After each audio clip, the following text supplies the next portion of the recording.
when you're in the military, you get to meet a lot of people, and if you're lucky, uh, you get to make really good friends with some of these people. One of them for me was Brian Naranjo. I met him when I was stationed in Grand Prairie, Texas. He was a photojournalist for the Navy, which means that he was um, in charge of writing articles, taking photography, interviewing people, then writing those um, articles for the Navy Times or one of the local magazines at the base. Uh, he was a professional. His work was meticulous, and he wrote in a style that was pretty much I describe as satirical, um, and with a slight touch of comedy. Uh, and I really admire that about him.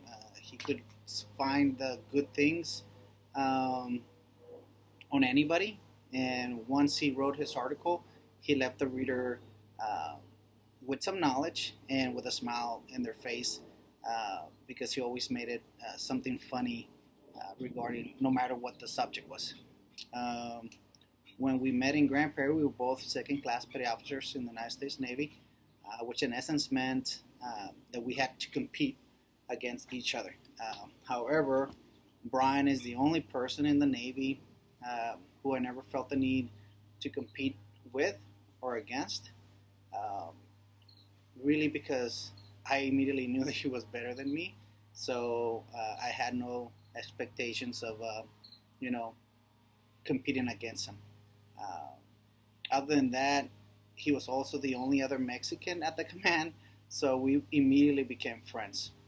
Uh, so that there really wasn't any sense of competition with him.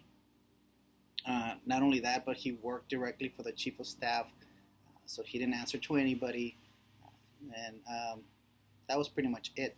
Um, Once our command moved from Grand Prairie, Texas, to Fort Worth, Texas, we became friends. More than friends because we became neighbors. He lived three houses down from where I was at, and when I had just had my second child, and he was there for a lot of the, you know, problems or the tribulations that happen when you have two young kids.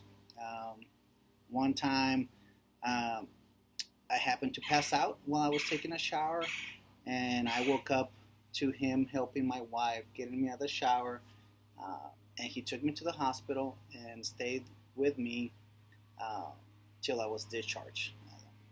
My wife had, you know, we just had our two kids, so she couldn't go with me to the hospital.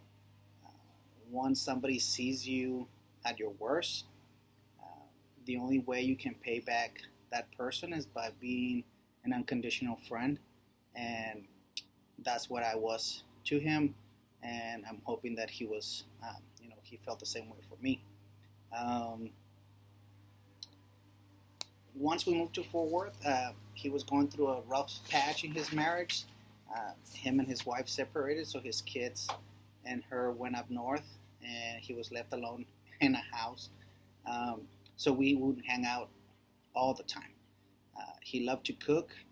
He was really good at making barbecue, and I would always hang out at his house, or he would be over at my house. I would make breakfast or any home cooked meal, and he was over there to enjoy it.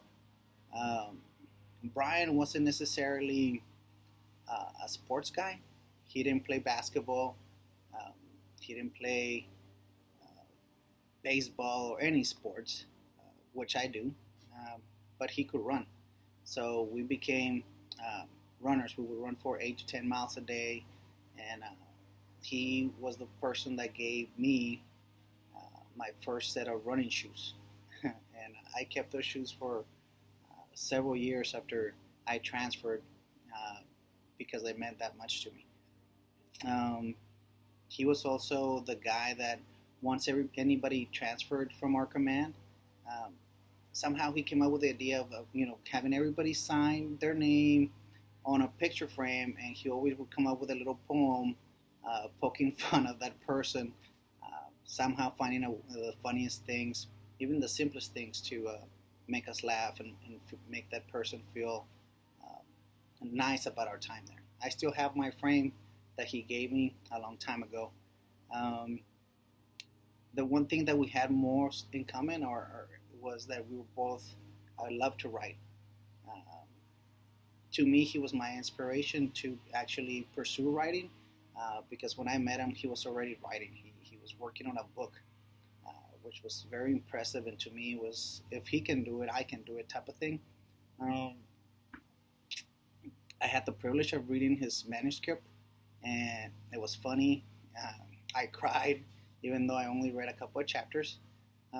Eventually, in 2006, several years after I transferred, um, he published uh, a book regarding his childhood and growing up as a Mexican family up north.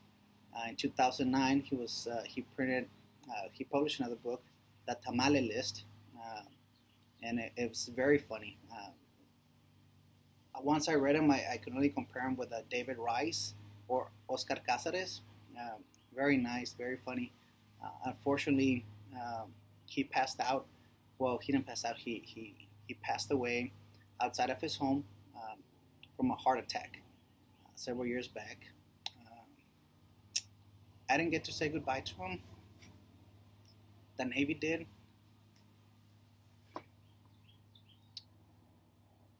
So, and this is my opportunity to say thank you, and I miss you.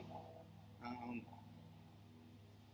he became a great writer, and I only hope that he likes my stories as much as I liked his.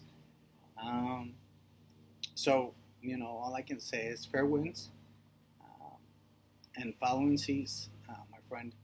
So, goodbye, Brian.